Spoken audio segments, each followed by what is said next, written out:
Not മാറ്റത്തിൽ കുറ്റസമ്മതവുമായി പ്രധാനമന്ത്രി. ജനങ്ങൾക്ക് ബുദ്ധിമുട്ടുണ്ടായെന്ന് മനസ്സിലാക്കുന്നു, ചിലർ ജനങ്ങളെ തെറ്റിദ്ധരിപ്പിക്കാൻ ശ്രമിച്ചുവെന്നും മോദി കുറ്റപ്പെടുത്തി. മൻ കി ബാത്തിലൂടെയാണ് മോദിയുടെ കുറ്റസമ്മതം. 50 ദിവസങ്ങൾക്കുള്ളിൽ പ്രതിസന്ധിക്ക് പരിഹാരമുണ്ടാകുമെന്നും മോദി പറഞ്ഞു. നവംബർ 8-ന് ടെലിവിഷനിലൂടെ രാജ്യത്തെ അഭിസംബോധന ചെയ്തുകൊണ്ട് നോട്ട് പിൻവലിക്കൽ വിവരം അറിയിച്ച പ്രധാനമന്ത്രി ഇപ്പോൾ പ്രതിവാര റേഡിയോ പരിപാടിയായ മൻ കി ബാത്തിലൂടെയാണ് കുറ്റസമ്മതം നടത്തിയിരിക്കുന്നത്. തീരുമാനം ജനങ്ങൾക്ക് ബുദ്ധിമുട്ടുണ്ടാക്കി, ഇത് തിരിച്ചറിയുന്നു. 50 ദിവസത്തിനുള്ളിൽ തന്നെ പ്രശ്നങ്ങൾക്ക് പരിഹാരമുണ്ടാകും. ജനങ്ങളെ ചിലർ തെറ്റിദ്ധരിപ്പിക്കുകയാണെന്നും പ്രധാനമന്ത്രി മൻ കി ബാത്തിലൂടെ പറഞ്ഞു. നോട്ട് പിൻവലിക്കലിലൂടെ ജനജീവിതം ദുരിതപൂർണമായ സാഹചര്യത്തിലാണ് 20 ദിവസത്തിന് ശേഷമുള്ള പ്രധാനമന്ത്രിയുടെ കുറ്റസമ്മതം. കള്ളപ്പണക്കാരെ തുരത്താൻ ലക്ഷ്യമിട്ടെടുത്ത തീരുമാനമായിരുന്നു നോട്ട് പിൻവലിക്കലെന്ന് നരേന്ദ്രമോദിയും BJPയും ആവർത്തിക്കുമ്പോഴും ബുദ്ധിമുട്ടിലായത് രാജ്യത്തെ സാധാരണക്കാരാണ്. പാർലമെന്റിനെ പോലും അഭിമുഖീകരിക്കാതെ റേഡിയോയിലൂടെ നടത്തിയ പ്രധാനമന്ത്രിയുടെ കുറ്റസമ്മതം പോലും ഭീരുത്വമായാണ് പ്രതിപക്ഷ പാർട്ടികൾ വിലയിരുത്തുന്നത്. News desk. നോട്ട് അസാധുവാക്കിയതിനെ തുടർന്നുള്ള പ്രതിസന്ധി പരിഹരിക്കണമെന്നാവശ്യപ്പെട്ട് ഇടതു പാർട്ടികൾ സംയുക്തമായി നാളെ രാജ്യവ്യാപക പ്രക്ഷോഭം സംഘടിപ്പിക്കും. 7 ഇടതു പാർട്ടികൾ സംയുക്തമായാണ് പ്രതിഷേധം സംഘടിപ്പിക്കുന്നത്. കൃത്യമായ ആസൂത്രണമില്ലാതെ കേന്ദ്ര സർക്കാർ നടപ്പാക്കിയ നോട്ട് പിൻവലിക്കൽ തീരുമാനത്തിലൂടെയുണ്ടായ നോട്ട് പ്രതിസന്ധിയിൽ പ്രതിഷേധിച്ചാണ് ഇടത് സഖ്യം സംയുക്തമായി രാജ്യവ്യാപക പ്രക്ഷോഭം നടത്തുന്നത്. CPIM, CPI, RSP, CPIML അടക്കം 7 ഇടതു പാർട്ടികൾ സംയുക്തമായാണ് നാളെ രാജ്യതലസ്ഥാനത്ത് പ്രതിഷേധ മാർച്ച് നടത്തുക. മണ്ഡി ഹൌസിൽ നിന്ന് ജന്തർ മന്ദർ വരെയാണ് പ്രതിഷേധ മാർച്ച്.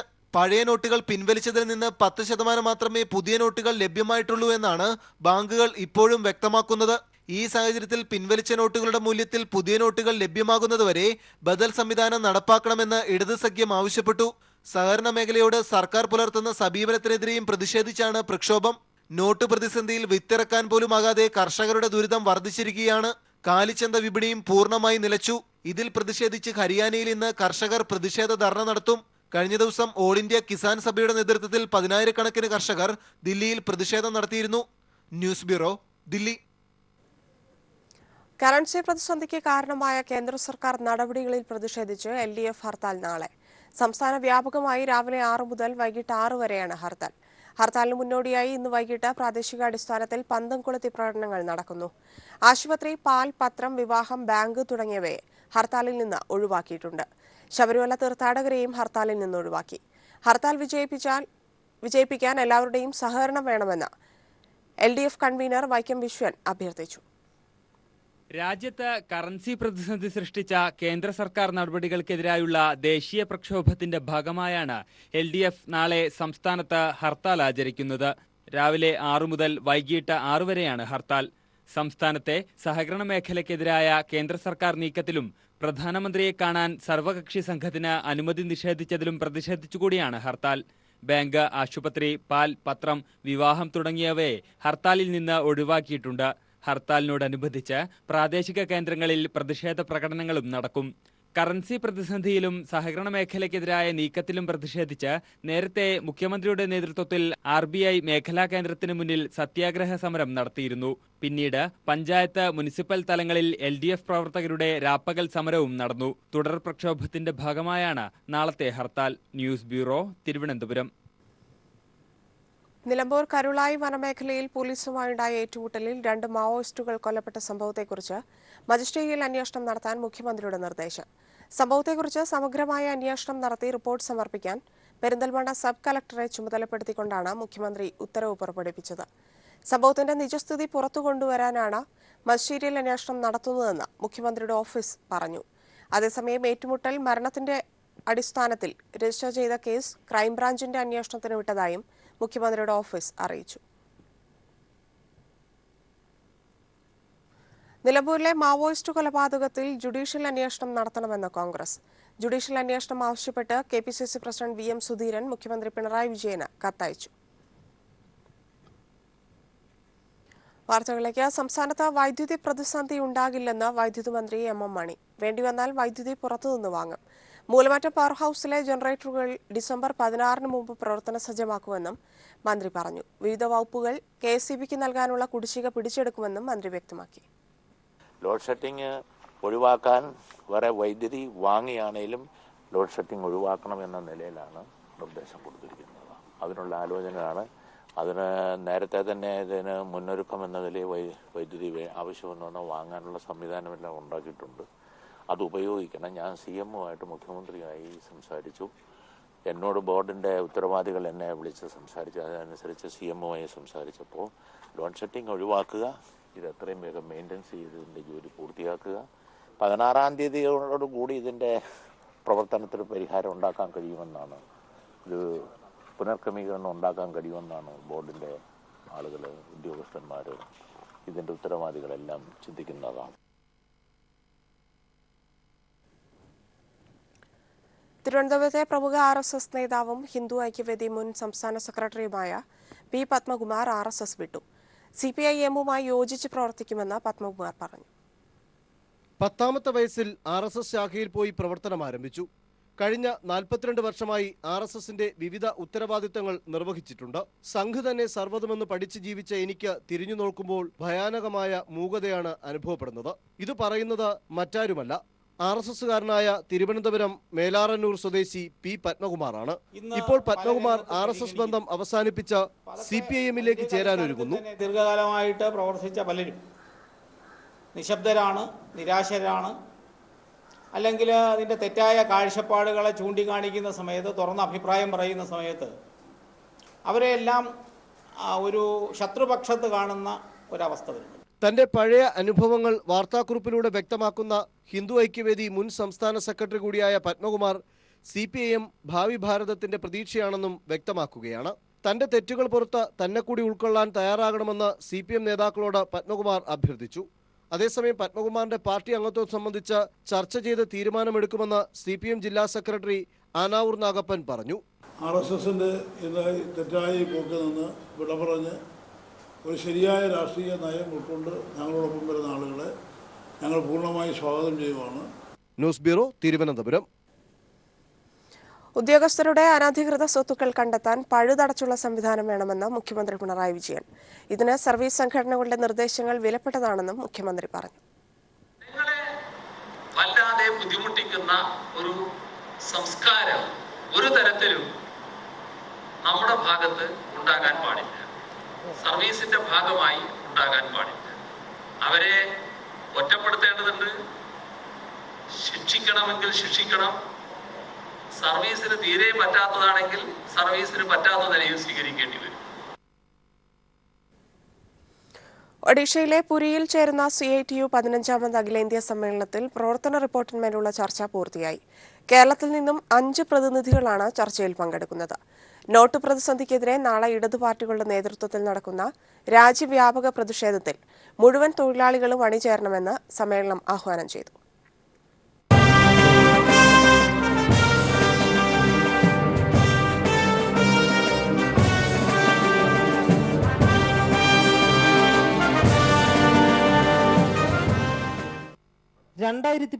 കണ്ണൂരിൽ ചേർന്ന 14ാം സമ്മേളനത്തിന് ശേഷമുള്ള 3 വർഷത്തെ പ്രവർത്തനങ്ങളും ദേശീയ സാഹചര്യങ്ങളും വിശദീകരിക്കുന്ന ജനറൽ സെക്രട്ടറിയുടെ റിപ്പോർട്ടാണ് പ്രതിനിധികൾ ചർച്ചയ്ക്ക് വിധേയമാക്കിയത്. വിവിധ സംസ്ഥാനങ്ങളിൽ നിന്നും ദേശീയ ഫെഡറേഷനുകളുടെയും പ്രതിനിധികൾ ചർച്ചയിൽ പങ്കെടുത്തു. N. പത്മലോചൻ, VC Karthiyayani, MV Jayarajan, V. Sivankutty, CS Sujatha എന്നിവരാണ് പ്രവർത്തന റിപ്പോർട്ടിന്മേലുള്ള ചർച്ചയിൽ കേരളത്തെ പ്രതിനിധീകരിച്ചത്. പുത്തൻ സാമ്പത്തിക നയങ്ങൾക്ക് ബദലായി സംസ്ഥാനത്ത് LDF സർക്കാർ സ്വീകരിക്കുന്ന നയങ്ങൾ ചർച്ചയിൽ ചൂണ്ടിക്കാട്ടിയപ്പോൾ സമ്മേളന പ്രതിനിധികൾ ആവേശത്തോടെയാണ് സ്വീകരിച്ചതെന്ന് CITU സംസ്ഥാന ജനറൽ സെക്രട്ടറി എളമരം കരീം പറഞ്ഞു. ഇടതുപക്ഷ ജനാധിപത്യ മുന്നണിയുടെ ഗവൺമെന്റ് ഉദാരവൽക്കരണ നയങ്ങൾക്ക് ബദലായി എങ്ങനെയാണ് ജനപക്ഷ ബദൽ ഉയർത്തുന്നത് എന്ന് ഈ സമ്മേളനത്തിൽ അവതരിപ്പിക്കേണ്ടായി. ഇത് പ്രതിനിധികളിലാകെ ആവേശമുണ്ടാക്കിയ ഒരു സംഗതിയാണ്. നോട്ട് പ്രതിസന്ധിക്കെതിരെ രാജ്യവ്യാപക പ്രതിഷേധത്തിന്റെ ഭാഗമായി നാളെ സമ്മേളനം നടക്കുന്ന പുരിയിൽ മനുഷ്യച്ചങ്ങല തീർക്കുമെന്ന് അഖിലേന്ത്യാ പ്രസിഡന്റ് AK പത്മനാഭൻ പറഞ്ഞു.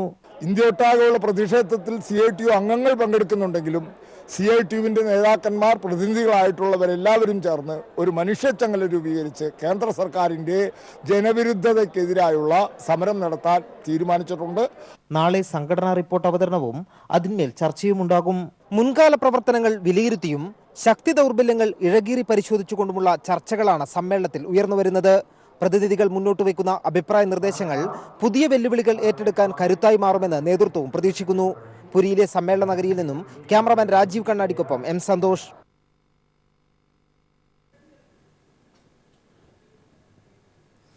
അന്തരിച്ച ക്യൂബൻ വിപ്ലവ നേതാവ് ഫിദൽ കാസ്ട്രോയ്ക്ക് ലോകത്തിന്റെ ആദരാഞ്ജലി. കാസ്ട്രോയുടെ സംസ്കാര ചടങ്ങുകൾ ഡിസംബർ 4-ന് സാന്റിയാഗോയിൽ നടക്കും. അമേരിക്കൻ പ്രസിഡന്റ് ബറാക് ഒബാമ ഉൾപ്പെടെയുള്ള പ്രമുഖർ ചടങ്ങുകളിൽ പങ്കെടുക്കും. 29-ന് ഹവാനയിൽ അന്ത്യോപചാരവും റാലിയും നടക്കും. റാലിയിൽ ലോക നേതാക്കൾ ആദരാഞ്ജലി അർപ്പിക്കും. ഒരാഴ്ച നീളുന്ന സംസ്കാര ചടങ്ങുകളാണ് ക്യൂബയിലെ കമ്മ്യൂണിസ്റ്റ് പാർട്ടി കേന്ദ്ര കമ്മിറ്റിയും സർക്കാരും ആസൂത്രണം ചെയ്തിട്ടുള്ളത്. നാളെയും മറ്റന്നാളും അദ്ദേഹത്തിന്റെ മൃതദേഹം പൊതുദർശനത്തിന് വയ്ക്കും. നാളെ പ്രാദേശിക സമയം രാവിലെ 9 മണിക്കാണ് പൊതുദർശനം ആരംഭിക്കുക. തലസ്ഥാനമായ ഹവാനയിലും മറ്റിടങ്ങളിലും പൊതുദർശനത്തിന് സൗകര്യമൊരുക്കിയിട്ടുണ്ട്. എല്ലാവർക്കും അന്തിമാഭിവാദ്യം അർപ്പിക്കാനും ദൃഢപ്രതിജ്ഞ ചെയ്യാനും പൊതുദർശന വേദിയിൽ സൗകര്യമുണ്ടാകും. ചൊവ്വാഴ്ച ജോസ് മാർത്തി എന്ന പേരിൽ പ്ലാസാഡിലായിൽ റാലിയും സംഘടിപ്പിക്കും. ബുധനാഴ്ച മുതൽ അദ്ദേഹത്തിന്റെ ഭൗതികാവശിഷ്ടങ്ങൾ വഹിച്ചുകൊണ്ടുള്ള വിലാപയാത്ര ആരംഭിക്കും. രാജ്യത്തിന്റെ വിവിധ ഭാഗങ്ങളിലൂടെ സഞ്ചരിച്ച് വിലാപയാത്ര ഡിസംബർ 3-ന് സാന്റിയാഗോയിൽ അവസാനിക്കും. കിഴക്കൻ സാന്റിയാഗോയിലെ സെമിത്തേരിയിൽ ഡിസംബർ 4-ന് ക്യൂബൻ സമയം 7 മണിക്ക് അദ്ദേഹത്തിന്റെ സംസ്കാര ചടങ്ങുകൾ നടക്കും. International desk. ഫിദൽ കാസ്ട്രോയുടെ സംസ്കാര ചടങ്ങിൽ CPIM പ്രതിനിധിയായി MA ബേബി പങ്കെടുക്കും. നവംബർ 29 മുതൽ നടക്കുന്ന സംസ്കാര ചടങ്ങുകളിലാണ് ബേബി പങ്കെടുക്കുക. രാഷ്ട്രീയ നേതാവും രാഷ്ട്രതന്ത്രജ്ഞനും വിപ്ലവകാരിയും ഫിഡൽ കാസ്ട്രോ ആണ് എന്നതിന് സംശയമുണ്ടോ എന്ന് എനിക്ക് തോന്നുന്നില്ല. അമേരിക്കയിൽ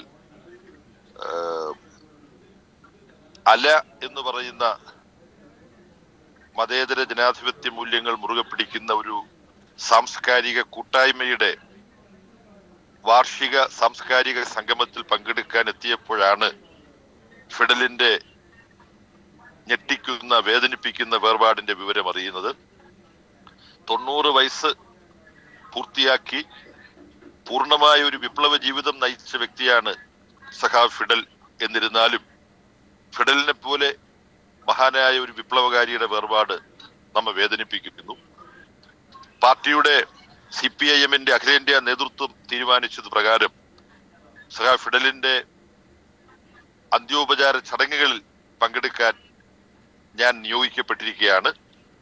ഇവിടെ നിന്നും വിസ സംബന്ധമായ നടപടിക്രമങ്ങളെല്ലാം പൂർത്തീകരിച്ച് 29-ാം തീയതി വൈകുന്നേരം ഹവാനയിലെ ഹോസെ മാർട്ടി ചത്തുരത്തിൽ നടക്കുന്ന അനുശോചന അന്ത്യോപചാര ചടങ്ങുകളിൽ പങ്കെടുക്കാൻ പറ്റുന്ന വിധം അവിടെ എത്തിച്ചേരാനാണ് ഇപ്പോൾ ഉദ്ദേശിക്കുന്നത്.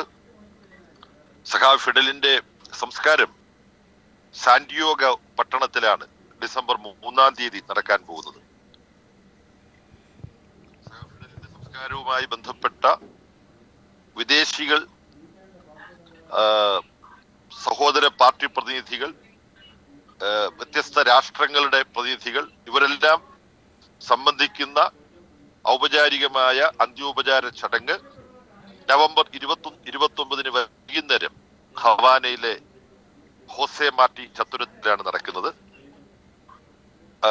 ക്യൂബയുടെ പ്രശസ്തമായ മറ്റൊരു പട്ടണത്തിലാണ്, സഖാവ് ഫിഡലിന്റെ ജന്മപ്രദേശമായ സാന്റിയാഗോയിലാണ് സഖാവിന്റെ സംസ്കാരം നടക്കുന്നത്. സാധിക്കുമെങ്കിൽ 2 ചടങ്ങിലും പങ്കെടുക്കാനാണ് ഉദ്ദേശിക്കുന്നത്. ഹവാനയിലെ ക്യൂബയിലെ സഖാക്കൾ ഇത് സംബന്ധിച്ച് വരുത്തിയിട്ടുള്ള ക്രമീകരണങ്ങൾക്ക് നടപടിക്രമങ്ങൾക്കും വിധേയമായിട്ടാണ്. ഇപ്പോഴത്തെ അറിവ് വിദേശത്തു നിന്ന് വരുന്ന എല്ലാവരും 29-ാം തീയതി നവംബർ 29-ാം തീയതി വൈകിട്ട് ചടങ്ങിൽ പങ്കെടുക്കുക എന്നതാണ് അവിടെ നിന്നുള്ള നിർദ്ദേശം. ഡിസംബർ 3-ന് സാന്റിയാഗോയിലെ ശവസംസ്കാര ചടങ്ങിൽ കൂടി പങ്കെടുക്കാൻ കഴിയുമോ എന്ന കാര്യം അന്വേഷിക്കുന്നുണ്ട്. വാർത്തകളിലേക്ക്. ഇന്ത്യൻ റെയിൽവേയുടെ AC കോച്ചുകളിൽ യാത്ര ചെയ്യുന്ന യാത്രക്കാരുടെ ലഗേജുകൾ എലി നശിപ്പിക്കുന്നത് പതിവ് കാഴ്ചയാകുന്നു. എലികളെ നശിപ്പിക്കാൻ സ്വകാര്യ കമ്പനികൾക്ക് പ്രതിവർഷം റെയിൽവേ കോടികൾ ചെലവഴിക്കുമ്പോഴാണ് യാത്രക്കാർ വഞ്ചിതരാകുന്നത്. ഇതുമൂലം വിലയേറിയ രേഖകളും പണവും നഷ്ടപ്പെടുന്നത് നിത്യസംഭവമായി മാറുകയാണ്. ശുഭയാത്ര സുരക്ഷിത യാത്ര എന്ന സന്ദേശമുയർത്തി ഇന്ത്യൻ റെയിൽവേ യാത്രക്കാരെ വഞ്ചിക്കുന്നതായി പരാതി. റെയിൽവേയുടെ ഈ സന്ദേശം ഉൾക്കൊണ്ട് യാത്ര ചെയ്യുന്ന യാത്രികർ പലപ്പോഴും രക്ഷപ്പെടുന്നത് കഷ്ടിച്ചാണ്. ദൂരയാത്രകൾ ചെയ്യുന്ന യാത്രക്കാരാണ് റെയിൽവേയുടെ ഈ സന്ദേശത്തിൽ വഞ്ചിതരാകുന്നത്. സാധാരണ നിരക്കിനേക്കാൾ അമിത ചാർജ് നൽകി റിസർവേഷൻ സീറ്റുകൾ ബുക്ക് ചെയ്ത് യാത്ര ചെയ്യുന്ന യാത്രക്കാരുടെ യാത്ര അവസാനിക്കുന്നത് പരാതികളിൽ മാത്രം. AC കമ്പാർട്ട്മെൻറ്റിലെ എലിശല്യമാണ് ഇതിന് പ്രധാന കാരണം. ഇതുമൂലം യാത്ര പൂർത്തിയാകുമ്പോൾ ലഗേജുകൾ എലികരണ്ട അവസ്ഥയിലാണ്. വിലയേറിയ രേഖകളും പണവും മറ്റു വസ്തുക്കളും നഷ്ടപ്പെടുന്നത് സ്ഥിരം സംഭവമാണ്. ഇത് സംബന്ധിച്ച് റെയിൽവേക്ക് പരാതി നൽകിയാലും റെയിൽവേയുടെ ഭാഗത്തു നിന്നും നടപടി ഉണ്ടാകുന്നില്ല എന്നുള്ളതാണ് പരാതി. ഏറ്റവും വലിയ സങ്കടം ബാഗ് പോകുന്നതിനേക്കാൾ ഉപരി കുഞ്ഞുങ്ങളായിട്ട് ട്രാവൽ ചെയ്യുമ്പം കുഞ്ഞുങ്ങളെ വല്ലതും കടിച്ച് എലിപ്പനി പോലുള്ള മാരകമായ അസുഖമുള്ള സമയത്തേക്ക് വല്ല സംഭവിച്ചുള്ള അവസ്ഥ എന്തായിരിക്കും? അത്തരം കാര്യങ്ങളിലാണ് ഞങ്ങൾക്ക് മാനസികമായ ദുഃഖമുള്ളത്. ഒരു ബാഗിൻ്റെയോ 2000 രൂപയുടെ വിഷയങ്ങളല്ല. അത് വേറൊരു യാത്രക്കാർക്കോ വേറൊരു കുഞ്ഞുങ്ങൾക്കോ ഇതുപോലത്തെ സംഭവങ്ങൾ ഒരിക്കലും ആവർത്തിക്കാൻ പാടില്ല എന്നൊരു അപേക്ഷ മാത്രമേ എനിക്ക് റെയിൽവേയുടെ മുന്നിൽ വെക്കാനുള്ളൂ. നേരത്തെ റെയിൽവേയിലെ ജീവനക്കാർ തന്നെയായിരുന്നു എലികളെ നശിപ്പിക്കാൻ നിയോഗിച്ചിരുന്നത്. എന്നാൽ ഇതിനായി ഇപ്പോൾ പുതിയ കരാറുകൾ സ്വകാര്യ കമ്പനികളെയാണ് ഏൽപ്പിച്ചിരിക്കുന്നത്. ഇതിൻ്റെ പ്രതിഫലമായി പ്രതിവർഷം കോടികളാണ് റെയിൽവേ ചിലവഴിക്കുന്നത്. എന്നാൽ ഇത്തരം കമ്പനികൾ എലികളെ നശിപ്പിക്കുന്നില്ല എന്നുള്ളതാണ് പരാതി. ഇതുമൂലം നഷ്ടം സംഭവിക്കുന്നതാകട്ടെ റെയിൽവേയുടെ വാഗ്ദാനം വിശ്വസിച്ച് യാത്ര ചെയ്യുന്ന സാധാരണക്കാരായ യാത്രക്കാരും. Shajahan, news bureau, Alappuzha. തോക്ക് വൃത്തിയാക്കുന്നതിനിടെ മകന് വെടിയേറ്റതിൽ മനം നൊന്ത് അച്ഛൻ സ്വയം വെടിവെച്ച് മരിച്ചു. അങ്കമാലി അയ്യമ്പുഴ സ്വദേശി മാത്യു ആണ് മരിച്ചത്. വെടിയേറ്റ മകൻ മനുവിനെ അങ്കമാലിയിലെ സ്വകാര്യ ആശുപത്രിയിൽ പ്രവേശിപ്പിച്ചു. ഇന്ന് രാവിലെയാണ് സംഭവം. ബാങ്കിലെ സെക്യൂരിറ്റി ജീവനക്കാരനായ മാത്യു തോക്ക് വൃത്തിയാക്കുന്നതിനിടെ അബദ്ധത്തിൽ വെടിപൊട്ടുകയായിരുന്നു. അടുത്തുണ്ടായിരുന്ന മകൻ മനുവിന്റെ തലയ്ക്കാണ് വെടിയേറ്റത്. ഇതിൽ മനം നൊന്ത മാത്യു കയ്യിലുണ്ടായിരുന്ന ഡബിൾ ബാരൽ തോക്കുപയോഗിച്ച് സ്വയം വെടിവെക്കുകയായിരുന്നു. ഇരുവരെയും ഉടൻ അങ്കമാലിയിലെ സ്വകാര്യ ആശുപത്രിയിൽ എത്തിച്ചെങ്കിലും മാത്യുവിന്റെ ജീവൻ രക്ഷിക്കാനായില്ല. പരിക്കേറ്റ മനുവിന്റെ നില ഗുരുതരമല്ലെന്ന് പോലീസ് പറഞ്ഞു. നേരത്തെ വനം വകുപ്പിലെ ജോലിക്കാരനായിരുന്ന മാത്യുവിന് തോക്ക് ലൈസൻസ് ഉണ്ടെന്നും പോലീസ് അറിയിച്ചു. കുടുംബവഴക്കിനെ തുടർന്നായിരുന്നു സംഭവമെന്ന രീതിയിലാണ് നാട്ടുകാരിൽ ചിലർ പോലീസിനോട് പറഞ്ഞത്. എന്നാൽ ആശുപത്രിയിൽ പ്രവേശിപ്പിച്ച മകന്റെ മൊഴിയെടുത്തപ്പോഴാണ് സത്യാവസ്ഥ ബോധ്യപ്പെട്ടതെന്ന് പോലീസ് പറഞ്ഞു. അസ്വാഭാവിക മരണത്തിന് പോലീസ് കേസെടുത്തു. ഇൻക്വസ്റ്റിനും പോസ്റ്റ്മോർട്ടത്തിനും ശേഷം മൃതദേഹം ബന്ധുക്കൾക്ക് വിട്ടുകൊടുക്കും. News bureau, Kochi. വാർത്തകളിലേക്ക്. സംസ്ഥാന സ്കൂൾ ശാസ്ത്രോത്സവത്തിലെ വിജയികൾക്കുള്ള ട്രോഫികൾ ഷൊർണൂരിൽ നടന്ന ചടങ്ങിൽ വിതരണം ചെയ്തു. ആതിഥേയരായ പാലക്കാടിനാണ് ഓവറോൾ കിരീടം. 5 ദിവസം നീണ്ടുനിന്ന മേളയിൽ കാസർഗോഡ് 2ാം സ്ഥാനവും മലപ്പുറം 3ാം സ്ഥാനവും നേടി. 48,279 പോയിന്റ് നേടിയാണ് ആതിഥേയരായ പാലക്കാട് ഓവറോൾ കിരീടം നേടിയത്. കാസർഗോഡ് 2ാം സ്ഥാനവും മലപ്പുറം 3ാം സ്ഥാനവും കരസ്ഥമാക്കി. 5 വിഭാഗങ്ങളിലായി നടന്ന മത്സരത്തിൽ ശാസ്ത്ര ഗണിതശാസ്ത്രമേളകളിൽ കണ്ണൂരും സാമൂഹ്യശാസ്ത്രമേളയിൽ തൃശൂരും ജേതാക്കളായി. പ്രവൃത്തി പരിചയമേളയിൽ പാലക്കാടിനും IT മേളയിൽ മലപ്പുറത്തിനുമാണ് കിരീടം. ഷൊർണൂർ KVR ഹൈസ്കൂളിൽ നടന്ന സമാപന സമ്മേളനം MB രാജേഷ് MP ഉദ്ഘാടനം ചെയ്തു. MLA മാരായ മുഹമ്മദ് മോസിൻ, K കൃഷ്ണൻകുട്ടി എന്നിവരും വിവിധ വിഭാഗങ്ങളിലെ വിജയികൾക്ക് ട്രോഫി കൈമാറി.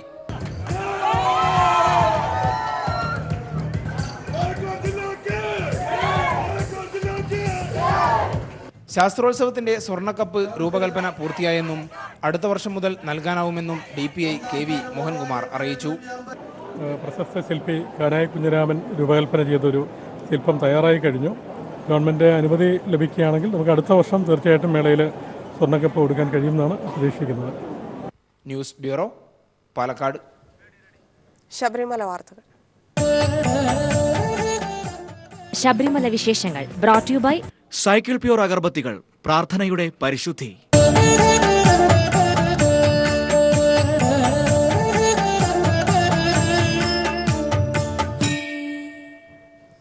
നിലമ്പൂർ സംഭവത്തിന്റെ പശ്ചാത്തലത്തിൽ ശബരിമലയുടെ സുരക്ഷയും ശക്തമാക്കി.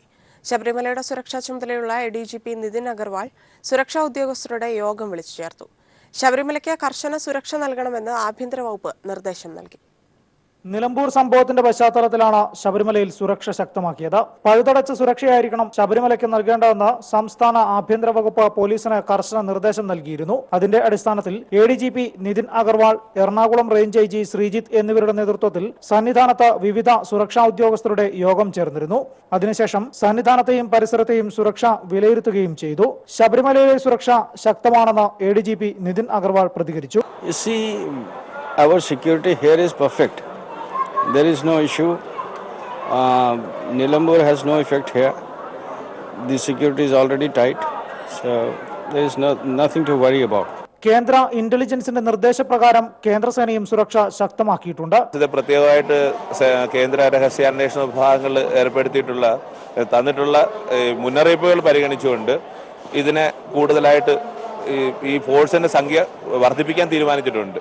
സുരക്ഷ വർദ്ധിപ്പിക്കുന്നതിന്റെ ഭാഗമായി ഇപ്പോഴത്തെ CCTV ക്യാമറകൾക്ക് പുറമെ പുതിയ CCTV ക്യാമറകളും സന്നിധാനത്തും മറ്റ് പലയിടങ്ങളിലുമായും സ്ഥാപിക്കുന്നുണ്ട്. നിലമ്പൂരിൽ മാവോയിസ്റ്റുകളുമായുണ്ടായ ഏറ്റുമുട്ടലിന്റെ പശ്ചാത്തലത്തിലും ശബരിമലയിൽ ദിനംപ്രതി തിരക്ക് കൂടി വരുന്നതിനാലും കനത്ത സുരക്ഷ നൽകണമെന്നാണ് പോലീസിന് ആഭ്യന്തര വകുപ്പ് നിർദ്ദേശം നൽകിയിരിക്കുന്നത്. സന്നിധാനത്ത് നിന്നും ക്യാമറമാൻ വിനേഷ് നേതാജിക്കൊപ്പം ബിജേഷ് നടുവിൽ.